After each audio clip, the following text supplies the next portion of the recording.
नमस्कार दोस्तों, मैं दीपक धुरेला ब्रेन एक्सचेंज लैब की तरफ से आप सभी का स्वागत करता हूं। आज की इस वीडियो के अंदर डीएमआईटी काउंसलिंग या फिर हम कहें कि करियर काउंसलिंग विद डीएमआईटी के दौरान एक बहुत इंपॉर्टेंट बात बहुत सारे काउंसलर्स मिस कर जाते हैं या बहुत सारे पेरेंट्स को गलत इंटरप्रेट किया जाता है, जिसकी मुझे जानकारी मिली तो मैंने सोचा इसके ऊपर एक वीडियो बना के आप सभी को अपनी इंफॉर्मेशन, अपनी नॉलेज शेयर कर पाऊँ। ये जो इन्फॉर्मेशन है ये बहुत हद तक आपको हेल्प कर देगी करियर काउंसलिंग में, करियर गाइडेंस में, करियर सिलेक्शन में, और डीएमआईटी रिपोर्ट को शायद पहले से बेटर समझ रहे हैं। डीएमआईटी के अंदर एक टर्म आती है जहां पे हम कहते हैं ओपन एरिया। मल्टीपल इंटेलिजेंस में वहां पे ग्रे कलर आता है या फिर परसेंटेज बहुत कम आती है विद एक्स कहीं पे लिखा होता है या 0% लिखा होता है। उस टर्म्स में क्या होता है कि उस एक्स की वजह से या मल्टीपल इंटेलिजेंस में 0 आने की वजह से करियर सिलेक्शन जो है वो थोड़ा 100% ना रह के उसमें थोड़ा आप कह सकते हैं डेविएशन आ जाता है, जिसको एक काउंसलर को समझना बहुत ज़्यादा ज़रूरी है। सपोज किसी बच्चे की मल्टीपल इंटेलिजेंस में इमेजिनेशन इंटेलिजेंस और काइनेस्थेटिक फाइन मोटर स्किल्स, इन दोनों के अंदर 0 आ जाता है, आर्क पैटर्न पाया जाता है और वहां पे ग्रे कलर है, ओपन एरिया आ जाता है। तो ऐसे केस में क्या होगा, रिपोर्ट ये समझेगी, जो एल्गोरिदम डीएमआईटी का है, सॉफ्टवेयर जो है वो ये समझेगा कि ये दो इंटेलिजेंस में परसेंटेज कम है, तो इन एरियाज में जो करियर आने चाहिए वो करियर इस बच्चे के लिए सही नहीं है। ध्यान से समझिएगा मेरी बात को कि अगर मान लीजिए जैसे यहाँ पे लिखा हुआ है फैशन डिजाइनिंग 3 स्टार 3 स्टार, और सपोज यहाँ पे 1 स्टार होता या 2 स्टार होता, ठीक है, और ये डिजाइनिंग वाला, क्रिएटिविटी वाला, इमेजिनेशन वाला, out of the box thinking वाला,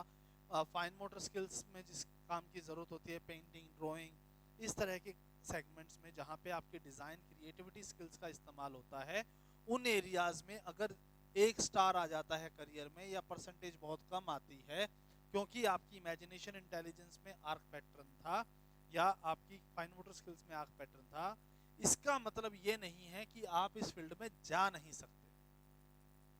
रिसेंटली एक काउंसलिंग के दौरान ये पाया गया कि एक बच्चे के फिंगर्स में आर्क पैटर्न है, डिजाइनिंग में उसको 1 स्टार मिला है। तो अगर हम जनरल वे को समझें रिपोर्ट के हिसाब से तो ये बोला जाएगा कि आप डिजाइनिंग में मत जाइए क्योंकि आपका बचपन से अप टू द मार्क ये इंटेलिजेंस नहीं थी, और क्योंकि intelligence up to the mark नहीं थी तो इस फील्ड में शायद आप ग्रोथ ना कर पाए। बट दोस्तों यहाँ पे एक चीज रह गई जो बहुत सारे काउंसलर नहीं समझते हैं या पेरेंट्स तक नहीं पहुंच पाती है, वो बात वो ये है कि रिपोर्ट के अंदर आर्क पैटर्न होने से उस करियर में ना जाना या ना भेजना ये जरूरी नहीं है। क्योंकि ऐसे केस में क्या होता है कि जब आप करियर की बात करते हैं, आर्क पैटर्न आपको अनलिमिटेड पोटेंशियल देता है, नॉर्मल लोगों से बहुत ज्यादा स्पीड से आगे बढ़ने में हेल्प करता है, आपको वो स्ट्रेंथ देता है कि आप कोई भी स्किल बहुत जल्दी एक्वायर कर सकते हो। अब ऐसे केस में अगर इमेजिनेशन इंटेलिजेंस उस बच्चे की बाय बर्थ पुअर थी लेकिन उसने बचपन से ही अपनी इस इंटेलिजेंस पे काम किया, उसने ड्राइंग की, पेंटिंग की, उसने अपनी फाइन मोटर स्किल्स को इम्प्रूव किया, कंसिस्टेंट रहा वो अपने आप को इम्प्रूव करने में, और आज वो बहुत बढ़िया लेवल पे आ गया है। ऑल्दो रिपोर्ट मना कर रही है बट वो फिर भी जा सकता है, क्योंकि करियर सिर्फ स्किल के बेस पे नहीं होता, पर्सनैलिटी प्लस बच्चे ने जो ग्रोथ की है। ऐसे केस में हम क्या करते हैं, डीएमआईटी के साथ साइकोमेट्रिक टेस्ट भी करते हैं ताकि हमें पता चले आज बच्चे में कितनी ग्रोथ आई है। बाय बर्थ वो एरिया अच्छा नहीं था बट आज अगर उसमें डेवलपमेंट आ गई है तो हम आज के सिनेरियो को प्लस उस पैटर्न की जो क्वालिटी है, प्लस पॉइंट्स है, पॉजिटिव हैं, उनको भी कंसीडर करते हुए, प्लस पर्सनालिटी को कंसीडर करते हुए हम बच्चे की के काउंसलिंग करते हैं। और इस काउंसलिंग के दौरान हमें पता चलता है कि बच्चे को इस फील्ड में भी भेजा जा सकता है जहां चाहे अच्छे स्टार रेटिंग्स ना हो, वहां पे भी बच्चे को भेजा जाता है, लेकिन अंडर स्पेसिफिक कंडीशन, और इन कंडीशंस को ऑब्जर्व एक अच्छा एक्सपीरियंस काउंसलर ही कर सकता है, और हमारी टीम उसमें आपकी मदद कर सकती है। अगर किसी पर्टिकुलर काउंसलिंग आपने की हो और अच्छे से आप नहीं समझ पाए हो तो you can take the advice from our mentors, our counsellors, they will help you. क्योंकि सिर्फ जो लिखा है वो पढ़ के बताना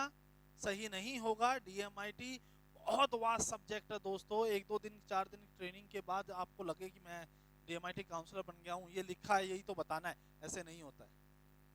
बहुत सारी सेगमेंट है, बहुत सारी सिचुएशंस है जहां आपको अपने आप को मॉडुलेट करना होगा, बच्चे के इंटरेस्ट की भी वैल्यू करनी होगी, पेरेंट्स की भी जो सोच है उसको भी समझना होगा, और उसके बाद उनकी करियर काउंसलिंग करनी होगी। करियर काउंसलिंग अपने आप में एक डिफरेंट टॉपिक हो जाता है। तो प्लीज अगर आप किसी बच्चे की काउंसलिंग कर रहे हैं और उसके किसी पर्टिकुलर इंटेलिजेंस में आर्क फैमिली आर्क पैटर्न आया हुआ है, तो ऐसे केस में आप क्या करेंगे, उस पर्टिकुलर करियर को भी आप अपने माइंड में सोच के चलें। अगर बच्चे का वहां पे इंटरेस्ट निकल के आता है और बच्चे ने वो स्पेसिफिक परफॉर्मेंसेस दी हुई, सपोज बच्चे की ग्रोस मोटर स्किल्स में आर्क आ गया, फाइन मोटर स्किल्स में आर्क आ गया, तो रिपोर्ट सॉफ्टवेयर स्पोर्ट्स के लिए मना करेगी। तो ऐसे केस में अगर आपने ये देखना है कि उन्होंने कंसिस्टेंटली स्पोर्ट्स में मेहनत की है या नहीं की है,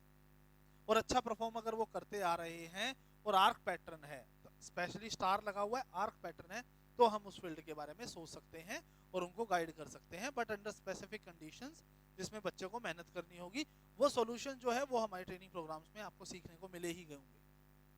और फिर भी कोई क्वेश्चन डाउट आता है, कुछ समझना चाहते हैं, नीचे दिए गए नंबर पे संपर्क कर सकते हैं। आप DMIT की ट्रेनिंग चाहते हैं, अच्छे काउंसलर बनना चाहते हैं, आप हमारी काउंसलिंग कम्युनिटी का पार्ट बनना चाहते हैं जिसमें आप घर बैठे काउंसलिंग कर सकते हैं और हमारी टीम आपको उसका पैसा भी देगी, आप अर्न कर सकते हैं एज ए काउंसलर। अगर आप एक टीचर हैं, काउंसलर है, साइकोलॉजिस्ट हैं, आप चाहते हैं कि आपके फ्री टाइम में भी आपके पास कुछ काम हो,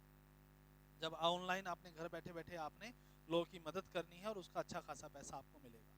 तो आप हमारे ट्रेनिंग प्रोग्राम ज्वाइन कर सकते हैं। जून के अंदर मैं एक ट्रेनिंग प्रोग्राम लॉन्च करने वाला हूं जिसमें आप सभी का स्वागत है। बहुत एक्सक्लूसिव प्राइसेस में, बहुत कम प्राइसेस में मैंने ये ट्रेनिंग प्रोग्राम ऑर्गेनाइज किया है, बिकॉज हमारे पास नंबर ऑफ काउंसलिंग्स दिन पर दिन बढ़ती जा रही हैं, और हम ये मान के चलिए एक सेंटर हमारा कम से कम 1,500 से 2,000 टेस्ट पर मंथ कर रहा है। तो नंबर ऑफ काउंसलिंग ज़्यादा होने की वजह से हमें काउंसलर चाहिए, आप सबका साथ चाहिए, ताकि हम बच्चों की मदद कर सकें और सही मदद कर सकें, सही गाइड कर सकें। Thank you so much. Brain exchange lab की तरफ से मैं दीपक टोरेला आप सभी का धन्यवाद करता हूँ इस वीडियो को यहाँ तक देखने के लिए, हमारे पार्ट बनने के लिए, इस ब्रेन एक्सचेंज लैब फैमिली का हिस्सा बनने के लिए। सब्सक्राइब नहीं किया है तो कर दीजिए, अच्छी लगे तो लाइक कीजिए, लोगों तक पहुँचाइए, शेयर कीजिए। Thank you so much, have a great.